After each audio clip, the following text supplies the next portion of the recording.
check this out. I just opened up box number 1 of my normal 2-box nickel hunt, and check out all of the Canadian enders here. Older one right there, but I counted 27 Canadian enders just on this side, and a lot of these have double enders as far as being Canadians on both ends. So I don't know how I'm going to edit this, but I'm going to probably set up the overhead camera and open a few rolls, and we'll take it from there. Let's do a 2-box nickel hunt. All right, still don't know how I'm going to do this as far as editing and filming, but let's open up roll number 1 and see what we have here. Holy cow, look at all those. Let's just do this. Canadian, Canadian, Canadian, Canadian.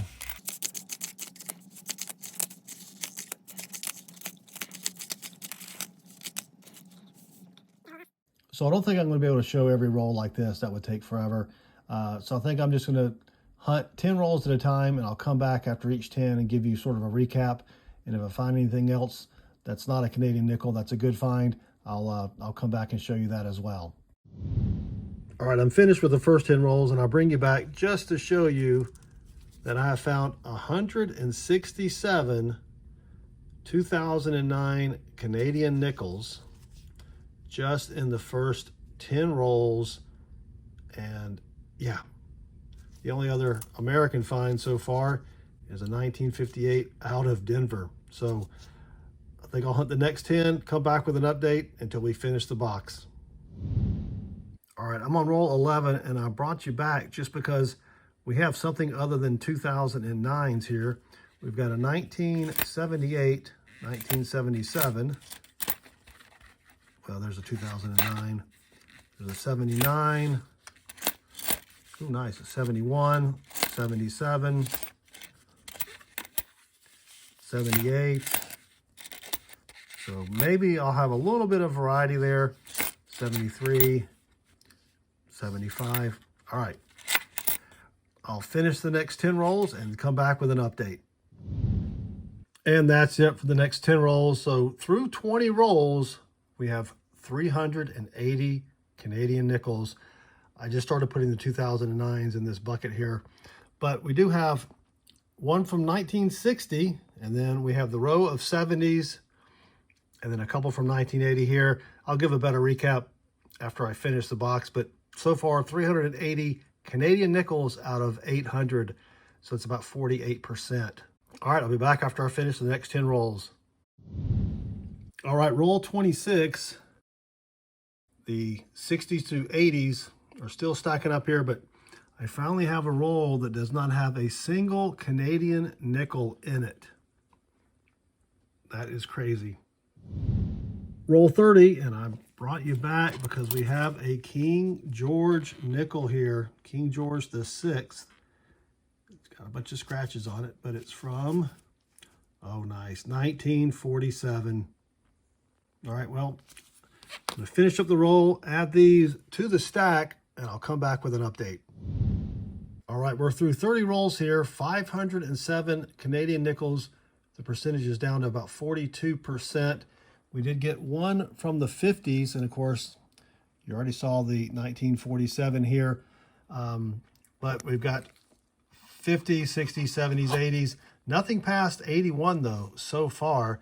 And the only other find has been a 1955 out of Denver. So, all right, let me do the next 10, and I'll come back with either something good or a recap. All right, roll 31, we're back on the 2009s. Got a whole stack right there, but we've got silver. I didn't even check the edges of them because, well, we've got all these Canadian nickels here, but 1943 out of San Francisco, that is pretty sweet. Roll 40, and we're going to have our second find from the 40s, 1947 out of Philly, and getting a bunch more 2009s here. So let me finish up this roll, and I'll be back with an update. I'm through 40 rolls and 699 Canadian nickels later. The only real addition is this 1983. The rest, I'm just building up the stacks here. So, all right, let me do the last 10, and I'll be back with a recap. All right, we are done with the box. A total of 914, almost half the box, were Canadian nickels. And of the 914, 693 were from 2009. So that's crazy. We did get 1960 all the way to 1966. We missed 67. We did get 68 and 169. All from the 70s except for 1970. And then 1980, 81, and then the lone 1983. So I think what I'm going to do is I'm going to keep the best of each year. And since I deposit my coins at Brinks, or at a bank that uses Brinks, and I got these from Brinks, I'm going to give them right back. As far as regular finds, or actually as far as the best finds, we did get one 1959 and one 1947. As I was editing the video, I discovered there are 3 varieties of the 1947, one without a maple leaf, one with a maple leaf, and one with a dot. The one with the dot is the one that's worth a lot of money. And then 2 from the 40s, but we did get silver, 1943 out of San Francisco, and then just 4 from the 50s. So that's going to do it for box number 1. Let me get this cleaned up, and I'll start on box number 2 and come back when I've got something good. Roll number 3 of box number 2. And we're going to have a 1940 out of Philly and so a 1946. Ooh, nice. Out of Denver. Roll 3, same roll, and this was the next coin. It was reverse facing, so I couldn't see the year, but it's a 1948 out of San Francisco. We've got a semi-key date. That is sweet. Roll 19, and we have another find from the 40s. 1949 out of Philly. Roll 22, and we have our first nickel from the 30s. 1939 out of Philly. Roll 34, and we've got a 1949 out of Denver. Roll 42, and we're going to have silver right there. Oh, nice. San Francisco mint mark.